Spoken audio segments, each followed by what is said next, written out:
Hey, good morning, gentlemen. July 10th. Got up early and got the yard squared away. Well, what's left of the yard. Anyways, got the trash day out. Spoke to, back up. Spoke to a couple of young men yesterday who called me here at the house and asked me if they could stop by. And of course, I let them stop by. And they were terribly excited. That's the music in the background is what's called 430. Golly, I leave the door open. I like leaving the door open. Anyways, let me get the door. They recently got promoted. I don't know if you know this, but in El Paso, Texas, here in El Paso, Texas, they have Amazon distribution center. And evidently it's doing a lot of work to the point to where these two guys were promoted. And being a worker bee and being a leader has a lot to do with your perspective. Now, I personally believe that you should lead by example. And that's what I talk to them about. Now, that may not, I know that's not the only way to lead. I know there's participative and delegative and all the rest of the terms and buzzwords to use for that, but the difference is these guys work on what's called the product. God, they explained it to me, but I didn't realize how much. This is just the backyard showing you that it cleaned up. Got the yard mowed. That cat is on me like white on rice. Stink on poop. There it is. There's a terrorist. Rescued and now a complete terror. Anyways, let me take you inside. I'll sit you down. And there, believe it or not, it is a big test of your personal abilities when you become a supervisor and than it is to be a worker bee. They both require you to do certain things, such as how are you going to be a leader? What type of leader are you going to be? And I think it was hard to go wrong with being a leader by example. If you're a good example, if you're a bad example, that leadership style is not for you. You might want to try delegative or participative. But anyways, I believe that if you have the ability to hold yourself accountable, that shows up. Are you on time? How can you tell people to be on time if you're not on time? And being on time is being 15 minutes early. That's just my perspective on things.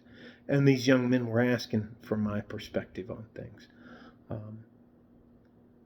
I don't know if many of you know this about the military, but once you get promoted to a supervisor's position, it's usually when you become an E5, a sergeant, a buck sergeant. It's what it's called in the Army. I can't speak for the other branches. Because we're the first branch and we matter more than the rest of the other. No, I'm just kidding. All that to say this, you're transferred out of your unit to a completely different unit, maybe even a different battalion, maybe even of a different division, depending on how bad the need is, because people who knew you as a private one through specials, because it goes, you specialist or corporal, depending on if you're hard or soft stripes,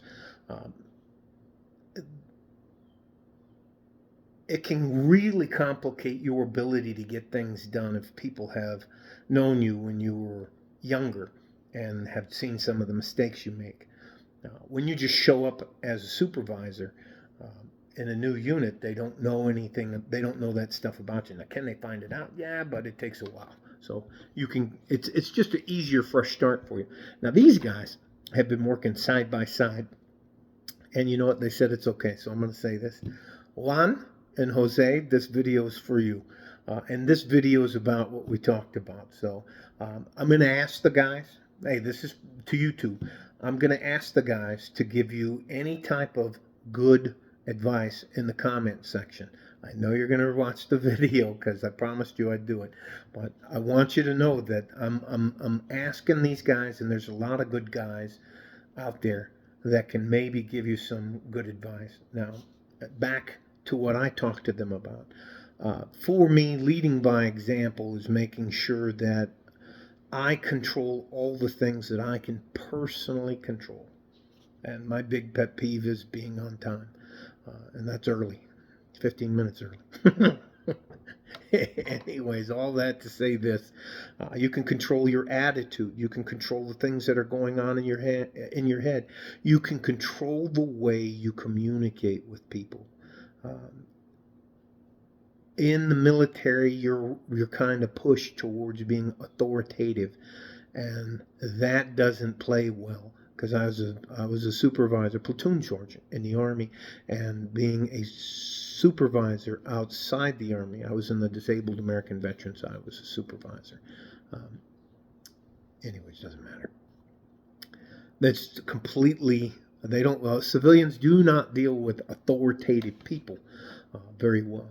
I did tell them about accountability, and that has the same thing with leading by example.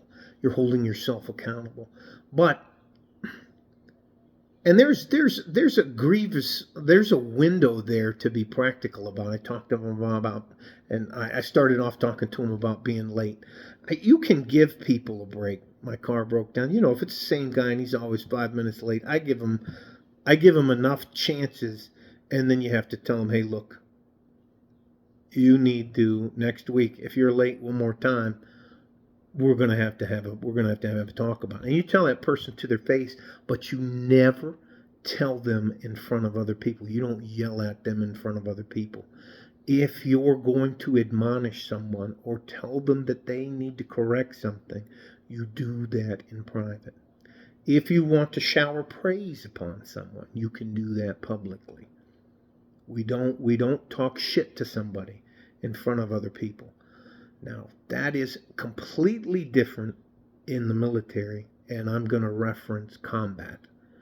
If somebody does something stupid in a combat situation that can get other people killed, you have to nip that in the bud as quickly and as harshly as you can. You cannot afford to worry about people's feelings when lives are on the line. That's a lot of reasons people don't really like the way police operate, but police have to operate from an authoritative position. From the time they show up to the time they leave, they're pretty much in charge. And if you can live with that for a short amount of time, you'll be fine. Getting back to these guys. Now, I'm supposed to go Friday. It's Wednesday now. I'm supposed to go in 2 days down to the warehouse real early in the morning. I'm supposed to be down there by 3:30 so they can show me on what they do. But I can tell you, I've driven by the warehouse a few times, and it is ginormous. And from what I've been looking up on videos and that, working at a distribution center is... So they both are getting promoted, and they did move them to different sections. So they're both taking over a group of 15 other people. So they'll be the 16th person in there.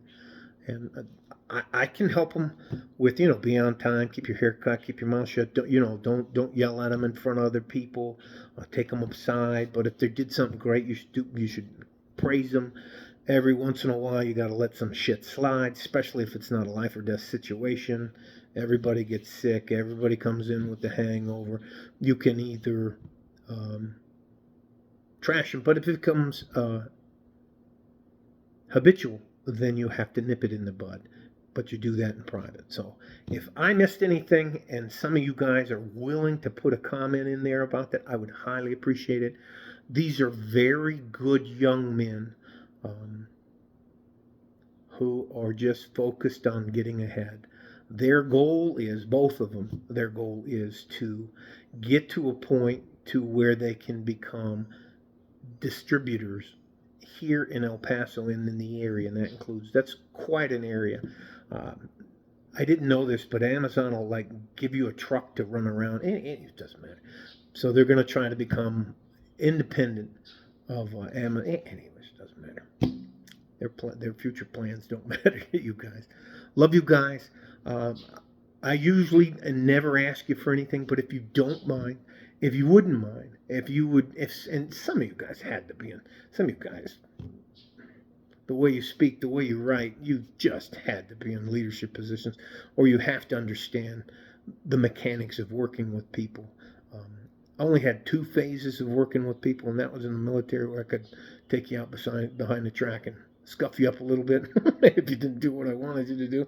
And in the civilian sector, when I learned how to let things go and how to admonish in private and praise in public. So if you got any kind of advice you think would help these guys out, I talked to them about leadership and control. And by why leading by example, I think, is initially the best way to go. All right? Love you guys. Stay safe and healthy. I know I said I wouldn't ask you for anything, but you don't have to buy anything or subscribe or like or anything like that. But if you could, add some little bit of advice. They're both going to see it. So, anyways. And I promised them I'd do the video. So, like a Ford and a G-string from West Texas, El Paso. I'm out of here. Bye-bye. Of course I didn't shut it off. I hit the camera button.